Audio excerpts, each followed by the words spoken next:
Hey everyone, welcome back to the channel. Today I'm going to share with you one of the most chilling stories I've ever come across. This is a story that will make you question everything you think you know about the supernatural world. So if you're watching this late at night, maybe turn on some extra lights, because what I'm about to tell you is based on real events that happened in a small village in rural India. Before we begin, don't forget to hit that subscribe button and ring the bell so you never miss out on our horror stories. And if you're brave enough, share your own paranormal experiences in the comments below. All right, let's dive into the story of Mohini.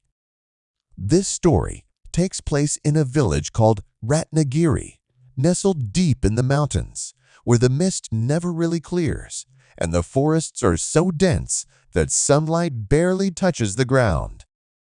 The village had about 200 families, mostly farmers and their children who had never seen the outside world. Life was simple there, peaceful even, until the night Mohini appeared. Nobody knew where she came from.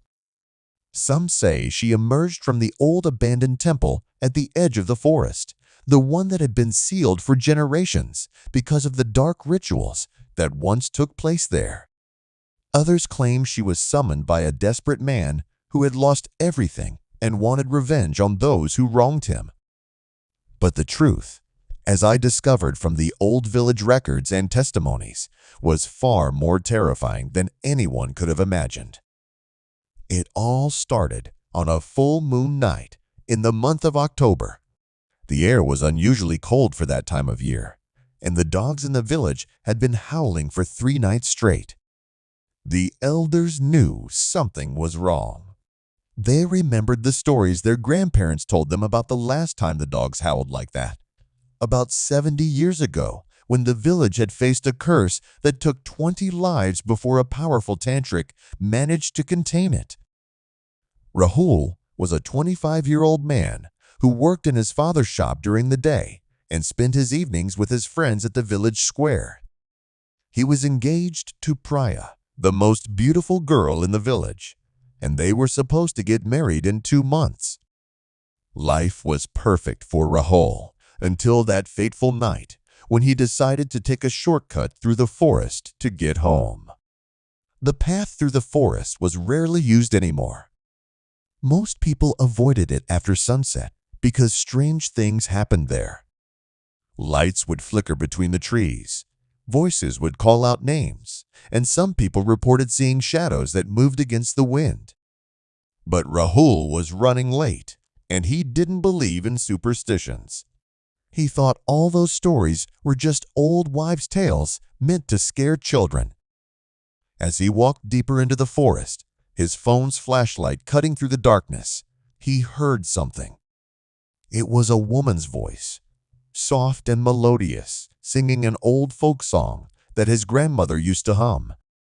The voice was coming from somewhere ahead, beyond the thick bushes and twisted trees. Rahul should have turned back right then, but curiosity got the better of him. He followed the voice. After walking for about 10 minutes, he reached a small clearing. The moonlight poured down like silver water, illuminating everything in an ethereal glow. And there, in the center of the clearing, stood the most beautiful woman Rahul had ever seen. She was wearing a white saree that seemed to glow in the moonlight. Her long black hair cascaded down to her waist, and her eyes, even from a distance, sparkled like diamonds. She was dancing, moving with such grace that it seemed as if she was floating rather than touching the ground. Rahul stood there, mesmerized. He forgot about Priya, forgot about going home, forgot about everything except this mysterious woman dancing in the moonlight. She turned to look at him, and when their eyes met, Rahul felt something shift inside him. It was as if his soul had been hooked and was being slowly pulled toward her. She smiled at him, a smile so sweet and inviting that Rahul found himself walking toward her without even realizing it. As he got closer, he noticed something strange about her. Her skin was too pale, almost translucent in the moonlight, and her feet, he couldn't see them properly. It was as if the bottom of her sari was floating just above the ground. She extended her hand toward him and spoke for the first time. Her voice was like honey mixed with poison, sweet, but with an underlying edge that made the hair on the back of his neck stand up. She said, "Come dance with me. I've been waiting for someone like you for so long." Rahul knew he should run. Every instinct in his body was screaming at him to turn around and get out of there, but he couldn't move. His legs carried him forward against his will until he was standing right in front of her. Up close, he could see that her beauty was unnatural, too perfect to be human. Her eyes had no warmth in them, despite the smile on her lips. She took his hand, and the moment their skin touched, Rahul felt a coldness seep into his bones. It was the kind of cold that comes from death itself, from places where life has never existed. They began to dance, and as they moved, the world around them seemed to fade away. The forest disappeared, the moonlight dimmed, and all that existed was Mohini and her hypnotic movements. Rahul danced with her for what felt like hours.